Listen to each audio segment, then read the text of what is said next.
மொத்தம் 2 ஏக்கரு. ஒரு 40 தென்னை மரம் இருக்குது. கிளசரி பூமி, செம்மண் பூமி, 2 போரு, ஒரு கிணறு, ஒரு சர்வீஸ் இருக்குது. பூமி வாஸ்துக்கு இருக்குது.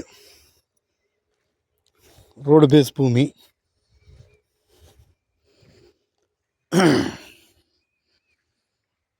பின்னால் வாய்க்கால், பூமி கீழே வாய்க்கால் இருக்குது. அதனால் தண்ணி எப்போ நல்லா இருக்குது. இது வாய்க்கால் தண்ணி.